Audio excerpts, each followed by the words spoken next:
Okay, shalom to everyone. As requested, I'm going to go to Matthew chapter 6 and read through the Most High's Prayer, the Lord's Prayer. So I'll be reading from, of course, we all know Matthew chapter 6. And I'm going to start at the 8th verse. It says, Be not ye therefore like unto them, for your Father knoweth what things ye have need of, before ye ask him. After this manner therefore pray ye, Our Father which art in heaven, hallowed be thy name. Thy kingdom come, thy will be done, in earth as it is in heaven. Give us this day our daily bread, and forgive us our debts, as we forgive our debtors. And lead us not into temptation, but deliver us from evil. For thine is the kingdom, and the power, and the glory, forever. Shalom. All right. So that's the reading of the prayer. We're supposed to pray in that manner. If you cannot come up with your own prayer, but if you do, make sure it's based on this template. Okay. So there you have it. So was Jacob a deceiver?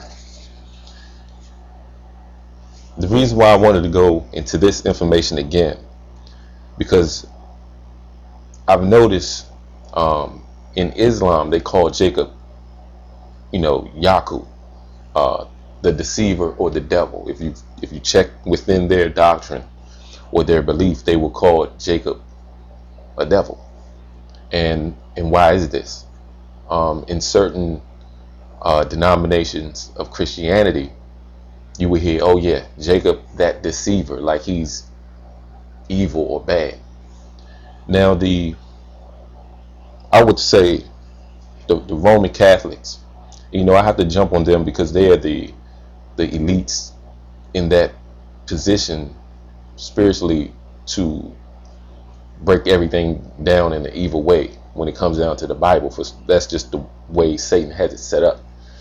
And what they have done is, during the Christian doctrine, what they've caused people to believe is that Jacob is a deceiver and he's evil, in a sense.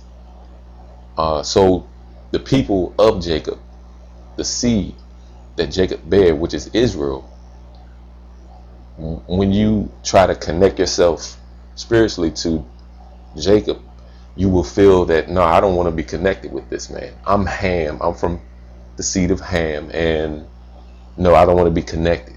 And see, that's the whole plan.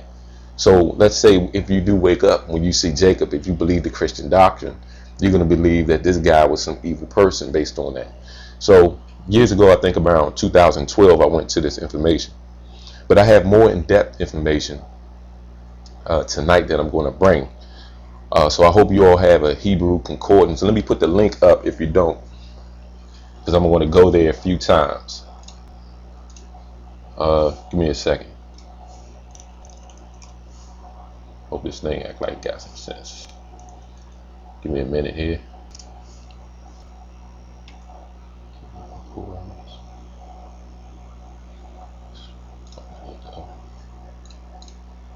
Hopefully it allowed me to put the link up.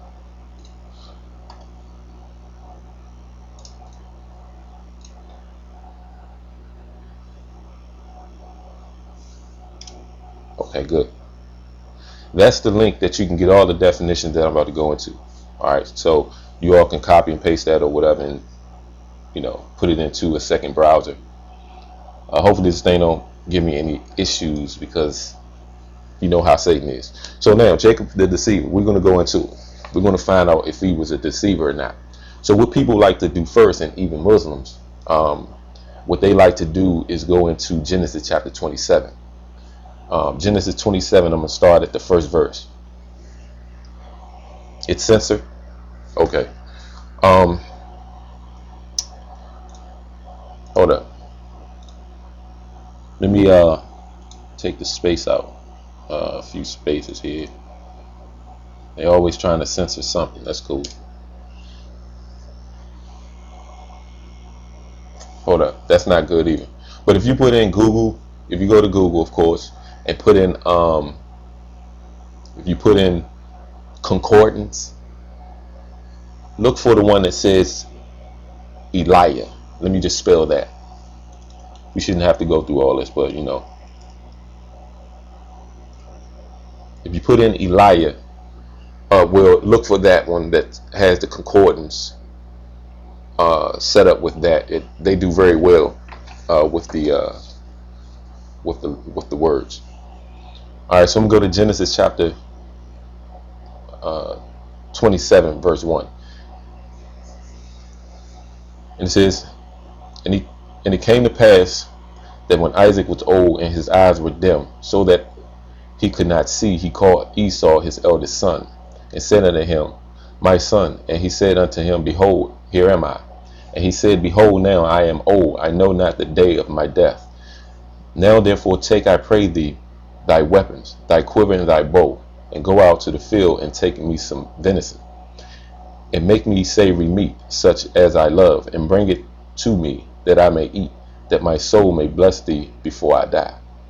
So if you notice, this is almost like, if you look at it, a template of a sacrifice.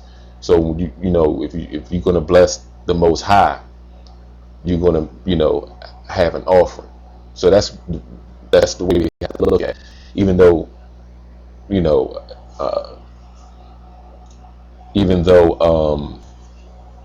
his father is not Jacob,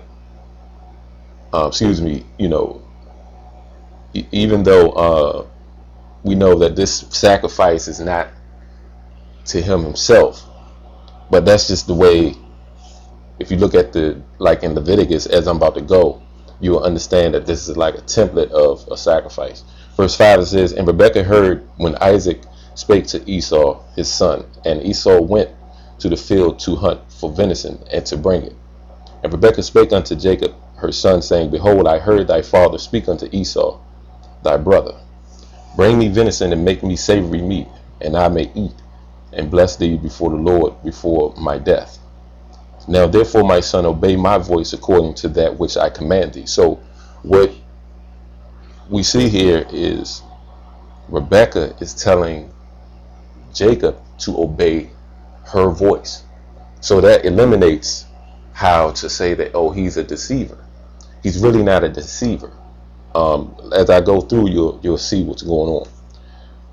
Verse 9, it says, Go now to the flock, and fetch me from thence 2 good kids of the goats, and I will make them savory meat for thy father, such as he loveth. So this is how we got to look at it. You see 2 good kids of the goats. There's a reason behind 2. Of course, Isaac cannot eat 2 good kids of the goats, but there's a reason behind 2. The way to understand it, let's go to Leviticus chapter 16, verse 5. Leviticus chapter 16, verse 5. I hope you all have a pen and paper. And he shall take of the congregation of the children of Israel 2 kids of the goats for a sin offering, and 1 ram for a burnt offering. Now, that's the reason why you have to look at when it says 2 kids of the goats, is because, of course, when you go through the whole story, which I'm going to read, of course Jacob deceived Isaac in a way where it was already ordained for him to do, based on his mom. His mom told him, obey her voice. So that's how you got to look at it. She knew that that was a sin, to deceive her her husband in that way. So okay, now she was considered a sin. That was considered a sin. So okay, so here we go. There's a kid of the goat for me. There's going to be a kid of goat for my son, based on him being deceptive to his brother Esau. So that's the reason. See, when you look at the whole picture, okay, well, if you want to call him the deceiver, but let's look at the whole story. Okay, let's go to verse 10 of Genesis chapter 27. And thou shalt bring it to thy father, that he may eat, and that he may bless thee before his death. And Jacob said to Rebekah his mother, Behold, Esau my brother is a hairy man, and I am a smooth man. All right. Now this lesson is not going to be but so long, because it's going to be to the point. And there you have it. Let's look at the word hairy man, right? We're going to look at in the concordance hairy, and we're going to look in the concordance smooth. If you all have the concordance up, look up the word smooth in the Hebrew, right? It's going to blow your mind. 44:22 in the Hebrew.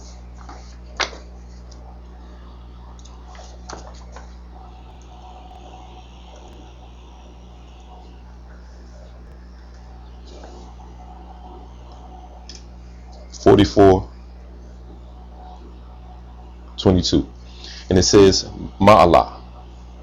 Okay, a primitive root properly to be smooth, right? Don't sound too much like nothing, right? But it says in an example, by implication, to escape, right? Now remember, Jacob said he's a smooth man, and it says by slipperiness, to release or rescue. What Christ is going to do, right? He's going to rescue us from this evil world if we believe on him, right? Okay, it says to bring forth young, deliver, escape. And I'm just reading just bullet points. Of course, the bullet words that I need: escape, leap out, let go, preserve, save, speedily, save. I want to get that up there clear. Save, where my finger at? You see? So, of course, biblical words have a lot of significance. So let's look up the word hairy man. Or not man, but hairy. It's going to blow your mind. Hebrew number, I'm going to put it up here today. Hebrew number 1167, excuse me.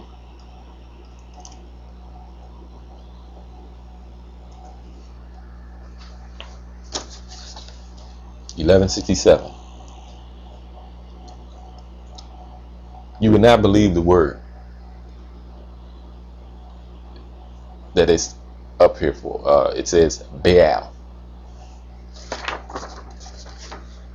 for hairy in the Hebrew.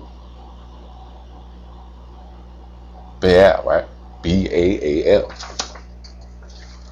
Now, of course, he was a so-called master. That's one of the definitions. All right. Owner, used with another noun in modification of his latter sense. Archer. Come on. What did Isaac tell Esau to do? Remember.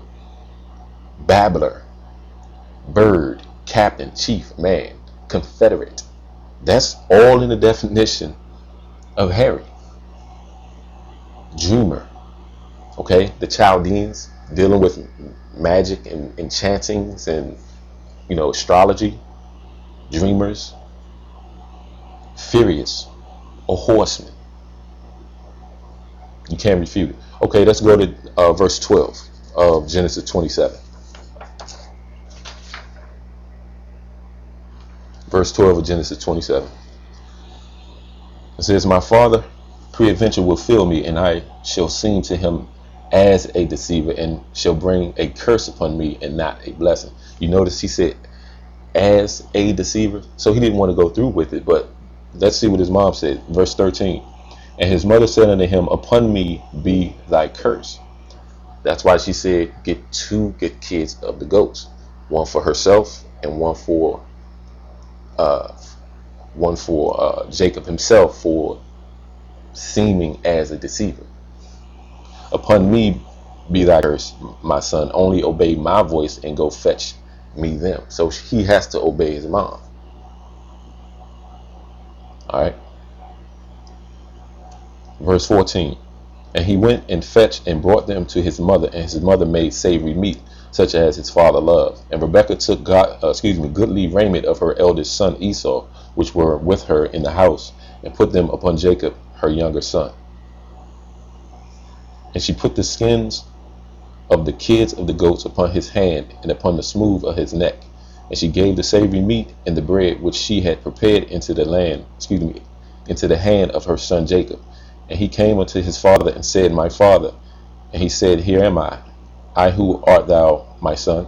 And Jacob said unto his father, I am Esau thy firstborn. I have done according as thou badest me. Arise, I pray thee, sit and eat of my venison, that thy soul may be blessed.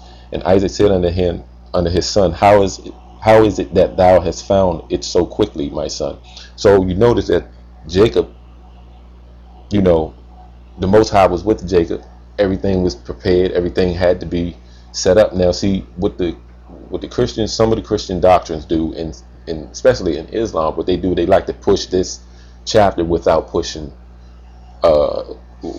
going into the reason why. And I'm gonna go into the prophetic scripture in a moment to show you how they try to deceive people. All right. Let's go to verse 19. And Jacob said unto his father, I am Esau thy firstborn. I have done according as thou badest me. Arise, I pray thee, sit and eat of my venison, that thy soul may be blessed. And Isaac said unto his son, How is it that thou found it so quickly, my son? And he said, Because the Lord thy God brought it to me. And Isaac said unto Jacob, Come near, I pray thee, that I may feel thee, my son, whether thou be my very son Esau or not. And Jacob went near unto Isaac his father, and he felt him, and said, The voice is Jacob's voice, but the hand are the hands of Esau. And he discerned him not, because his hands was hairy, as his brother Esau's hand. So he blessed him. And he said, Art thou my very son Esau?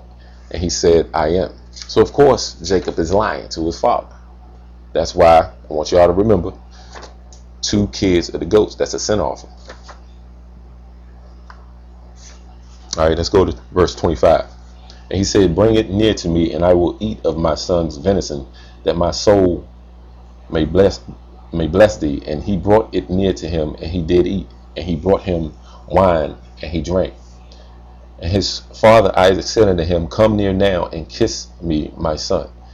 And he came near and kissed him, and he smelled the smell of his raiment, and blessed him, and said, See, the smell of my son is as the smell of a field which the Lord hath blessed. Therefore God give thee of the dew of heaven, and the fatness of the earth, and plenty of corn and wine. Let people serve thee, and nations bow down to thee. Be Lord over thy brethren, and let thy mother's sons bow down to thee. Cursed be everyone that cursed thee, and blessed be he that blessed thee. And it came to pass, as soon as Isaac had made an end of blessing Jacob, and Jacob was yet scarce gone out from the presence of Isaac his father, that Esau his brother came in from his hunting. And he also had made savory meat, and brought it unto his father, and said unto his father, Let my father arise and eat of his son's venison, that thy soul may be blessed. And Isaac his father said unto him, Who art thou? And he said, I am thy son, thy firstborn Esau. And Isaac trembled very exceedingly, and said, Who? Where is he that hath taken venison and brought it me? And I have eaten of all before thou camest, and have blessed him, yea, and he shall be blessed. And when Esau heard the words of his father, he cried with a great and exceedingly bitter cry, and said unto his father, Bless me, even me also, O my father. And he said, Thy brother came with subtlety, and have taken away thy blessings. Now this is the thing Esau overlooked, on purpose, mind you. Esau doesn't know that Jacob was commanded by their mother, to do this. He didn't go into that. He don't know that Jacob was commanded. He wouldn't even think of that, because he's so caught up in rage and just inferior, because now he's envy because of all the blessings.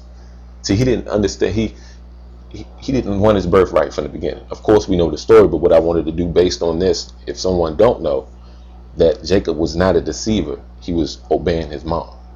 Okay, verse 36, and it says, And he said, Is not he rightly named Jacob? So, of course, Esau want to come against the name because he understand he's trying to say, yes, you know what, I see why your name is Jacob, the supplanter, right? That's what he's going to say. For he hath supplanted me these 2 times. He took away my birthright. Now we all know that that didn't happen, and I'll go into the scripture. So, but this is how they try to push that he's a deceiver, Yaqub, the devil, in Islam. Let's see. Me these 2 times. He took away my birthright. And behold, now he has taken away my blessing. And he said, hast thou not reserved a blessing for me? And Isaac answered and said unto Esau, behold, I have made him thy lord, and all his brethren I have given to him for servants. And with corn and wine have I sustained him. And what shall I do now unto thee, my son? Verse 38.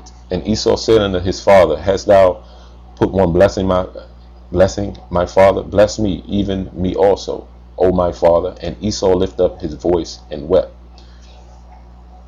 And Isaac his father answered and said unto him, behold, thy dwelling shall be fatness of the earth. Now I want y'all to really pay attention to this so you know who Esau is. A lot of us may know, of course, but those who don't know, we're going to get into it. I'm going to read it again. And Isaac his father answered and said unto him, behold, thy dwelling shall be the fatness of the earth, and of the dew of heaven from above. Where's the dew of heaven from up above? In mountains, Mount Seir, in the cleft of the rocks. Okay. Verse 40, it says, and by the sword shalt thou live, and shalt serve thy brother. And it shall come to pass, when thou shalt have the dominion, that thou shalt break his yoke from off his neck. So we understand it, where his people, our people, Jacob, is going to go into bondage with chains. This is a prophecy. Let me read it again so it can be very clear. And by the sword shalt thou live. What people in the earth live by the sword? They're vagabonds. They don't have land. So what is their only thing they can do in the earth? Live by the sword. Okay? Thou shalt live by the sword, and shall serve thy brother. And it shall come to pass, when thou shalt have the dominion. So it's going to come to pass when eventually Esau is going to have dominion, right? That thou shalt break his yoke from off his neck. So eventually they're going to help. And this is the part where a lot of our people don't want to realize, that the other nations, even Esau, will help us during the time of trouble. And eventually they're going to be the ones that's going to help us. Because remember, they got all the resources. We're not to just take a sword and just kill people. We have to live according to Matthew chapter 5, how Christ set it up. You know, love those who persecute you. So, you know, we had our chance, but now we're under bondage. So now the only way we're going to make it is based on the Most High allowing the spirit of the Gentiles to break the yokes off our neck. And see, it's hard for Judah, especially, to humble himself to understand that. All right. Verse 41, and Esau hated Jacob because of the blessing wherewith his father blessed him. And Esau said in his heart, the days of mourning for my father are at hand. So eventually it's going to be a mourning time, because, you know, Isaac is about to die. Then will I slay my brother Jacob. So everything in his heart is almost, if you look at it, is the same pattern as Cain and Abel. Cain was the eldest brother. Abel was the younger brother. Abel was the sheep keeper. See, the Bible have patterns. Verse 42, and these words of Esau, her elder son, were told to Rebekah, and she sent and called Jacob her younger son, and said unto him, behold, thy brother Esau, as touching thee, doeth comfort himself proposing to kill thee. Now therefore, my son, obey my voice, arise, flee. I want y'all to look at that word. You know how Jacob changed his name to Israel? We always got to flee. See, we were never just people that stayed, or stationary people. We always had to get away from evil. You know, flee into other parts of the world. All right. Now therefore, my son, obey my voice, arise, flee thou to Laban my brother to Haran, and tarry, which means wait with him a few days, until thy brother's fury turn away. So now let's get into the prophecy of how this was ordained to happen. Because if you just read Genesis 27, it can throw you into that evil Yakub Satanist. He was evil doctrine. Let's go to Jeremiah chapter 1 verse 5. Jeremiah chapter 1 verse 5. And it says, before I formed thee in the belly, I knew thee. And before thou camest forth out of the womb, I sanctified thee. And I ordained thee a prophet unto the nations. So before things happened, we already knew. God, the Most High, already understand what we're going to do anyway. So it was already ordained from the beginning for Jacob to get the blessings. Okay. All right. Genesis 25. Let me break it down some more. Genesis chapter 25.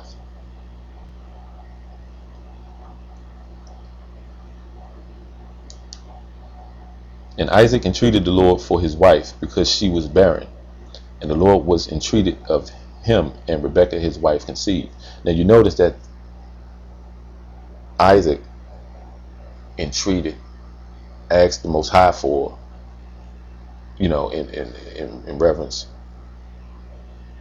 I mean, in regards to his wife, it wasn't just her going up there like, no, it's always in order, because that's just the way it go. You have, a higher Christ, man, and then the woman. This is not to demean the women, because you know how some people believe, oh, you're male chauvinist and all these different names.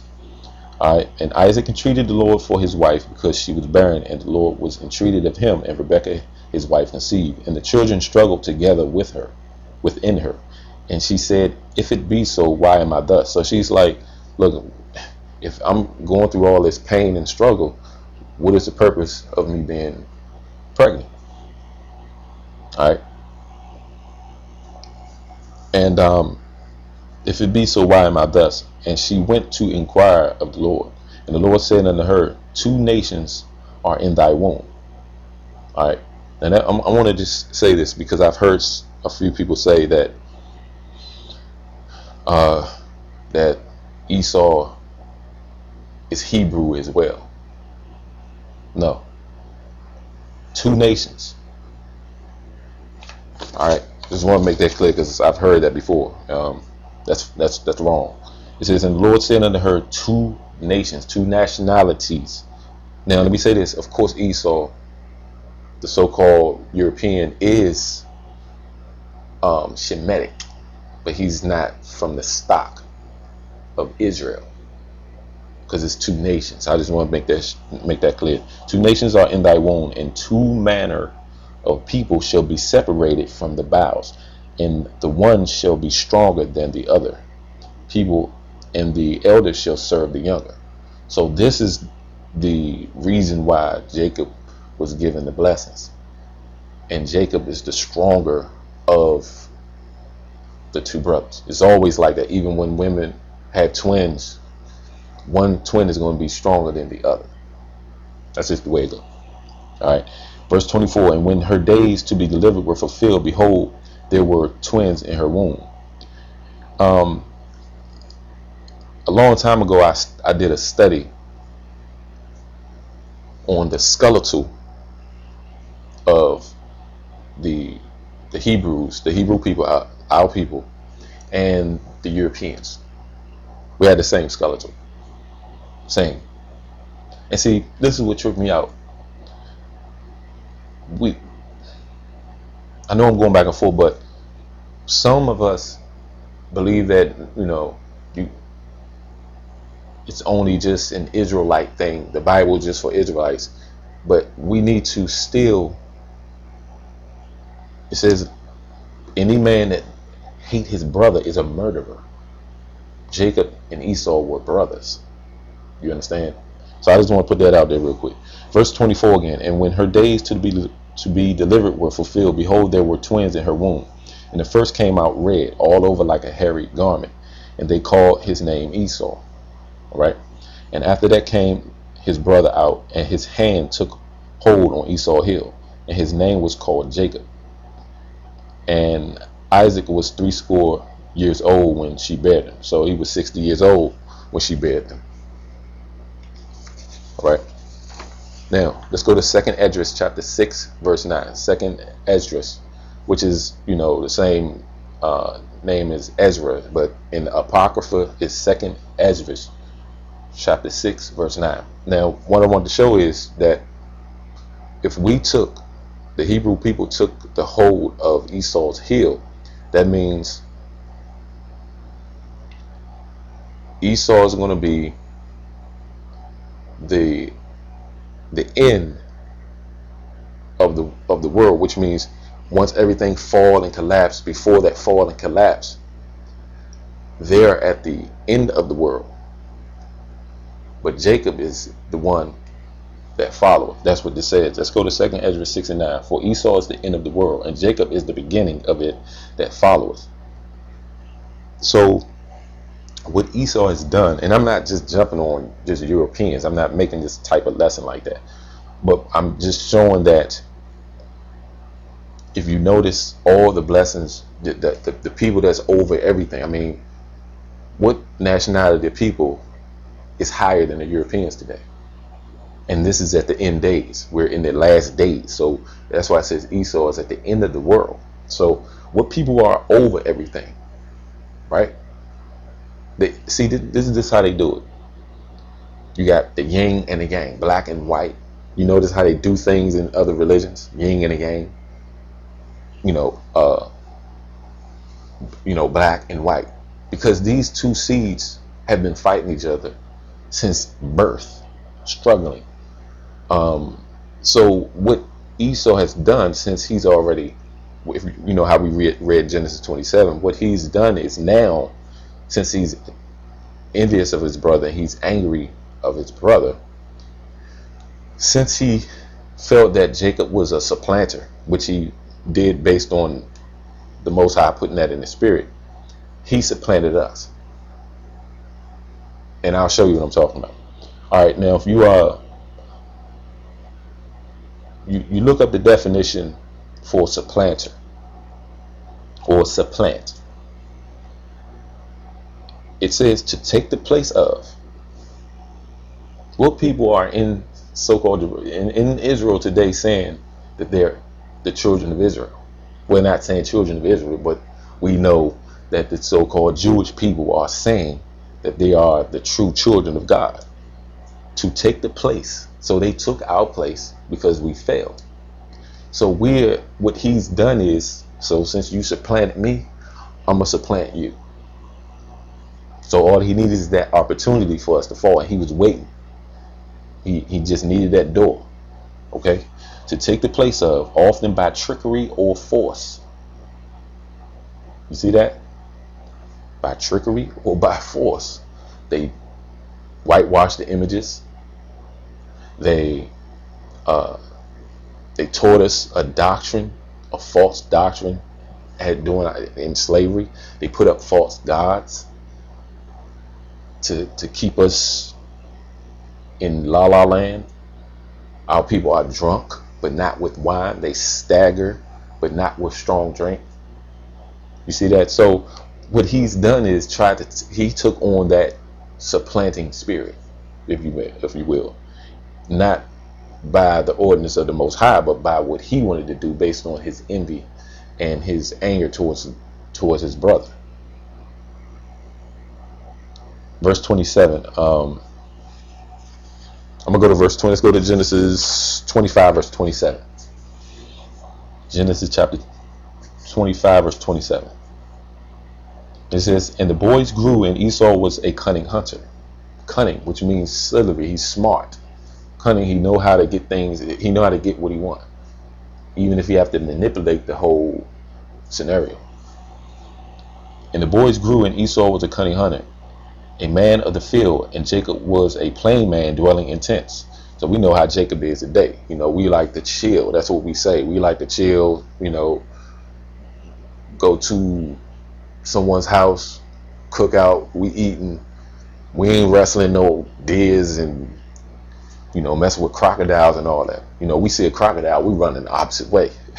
See what I'm saying? So that's why our people like to cook. The so-called Mexicans, the Issacharites in the Bible, the tribe of Issachar, one of the best. They're very good at cooking. Our people, when it comes down to, we're the ones, the mom and pop stores, the mom and pop restaurants and all of the so-called diners and all that years ago, we would be cooking in the back. We're good with cooking, pottage and all that. But see, Esau, like his pottage red. Okay. Let me read verse 27 again. And the boys grew, and Esau was a cunning hunter, a man of the field, and Jacob was a plain man dwelling in tents. Okay. Now, I'm going to look up the word real quick, and I'm going back and forth with these definitions. The word Esau itself in the Greek. All right. Greek number 2541.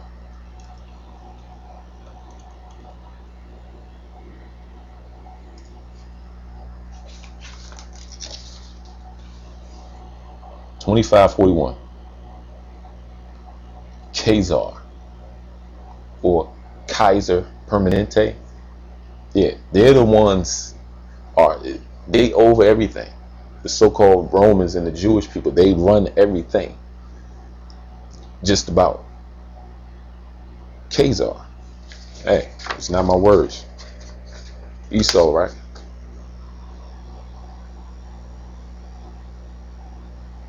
Khazaria. What they tried to do is change the name to be funny. It's Kazakhstan today, but it's Khazaria. You have the word Caesar, a title of the Roman Empire or the emperor. Little Caesar, Caesar this, Caesar this and that. Kaiser, it's the same people. Esau, that's how he hide himself through different names. Verse 28, Genesis 25, verse 28. And Isaac loved Esau because he did eat of his venison, but Rebekah loved Jacob. Verse 29. And Jacob sowed pottage, and Esau came from the field, and he was faint. So we're going to understand how we show clearly in verse 20, Genesis 27, how Esau lied. Okay, let's see. Verse 30. And Esau said to Jacob, feed me, I pray thee, with that same red pottage, for I am faint. Therefore, therefore was his name called Edom. So the so-called Edomites, excuse me, make sure this thing working right. So the Edomites today, or the Idumeans, are the ones that run the world. All right, verse 31. And Jacob said, sell me this day thy birthright.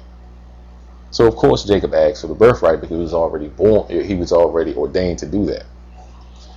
And Esau said, behold, I am at the point to die, and what profit shall this birthright do to me?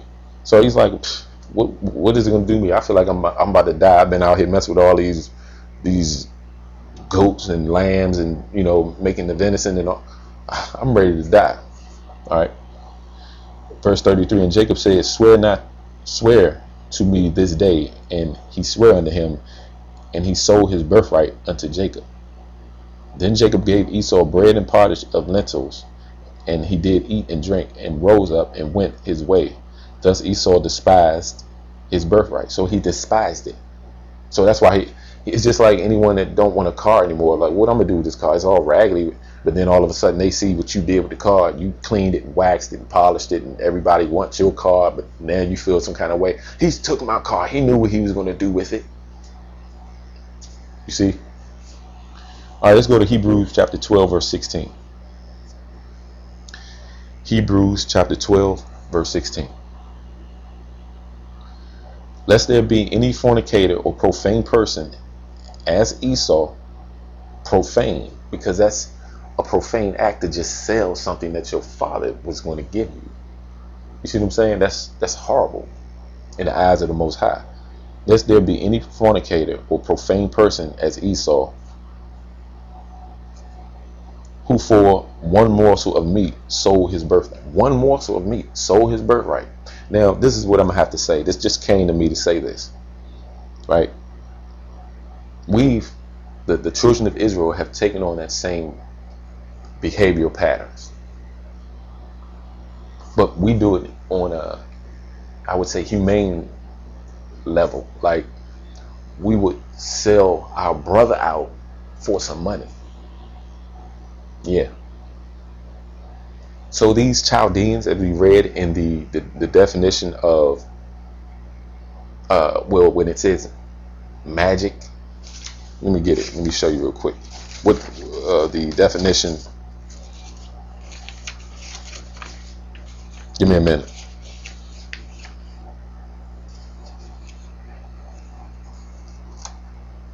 Yeah, Baal, right?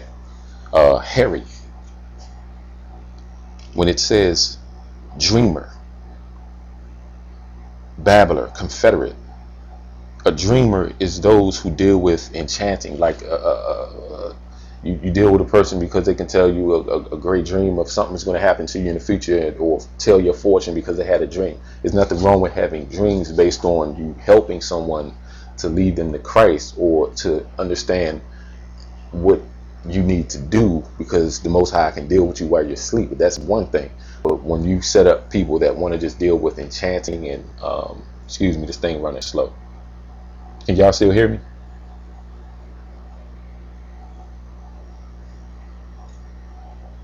Okay, it should be fine. Dealing with dreams and all that, the Chaldeans, that's what this place is, the land of the Chaldeans, which is America today. Okay, and let me get back on track, because that just came to my mind. We sell ourselves out for a morsel of meat. It can be money, it can be a pair of shoes. We'll shoot someone in the face for a jacket. You see what I'm saying? So we took on that evil behavior after our brother. All right. So okay, everybody can still hear me. Good. So like I said, this wasn't going to be a real long lesson, because it was kind of like to the point. I wanted to make sure I get people out of here at a reasonable time, because these lessons has been almost like an hour, going on like an hour and a half. So I'm going to open it up real quick for questions. Anyone have a question? And Maria, Sister Maria, I did get your email, and I'm still gathering some very important thoughts on that. That was a very good question you had about Hebrews chapter 6. And then what I'll do is I'll put a lesson up in reference to that, because that was a very good question that you asked. All right.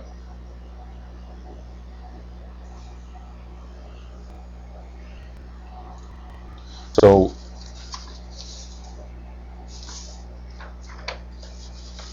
we understand, as you all, if anybody have any questions, just let me know. Just put it up in the chat pertaining to this lesson. Any outside questions, just you can email me here.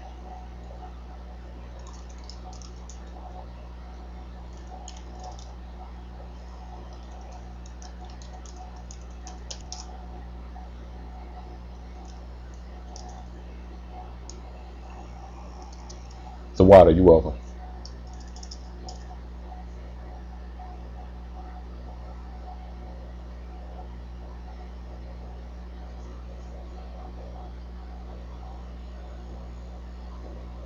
What did I just do? That two's supposed to be an at.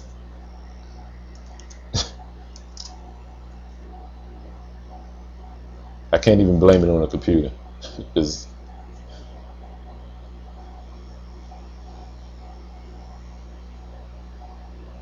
the dew of heaven is you know how, if you're up in the mountains, I've been close in that area, but when you're around those mountains, the dew of heaven is like the area where it falls, that right before the, like, let's say this is the mountain here.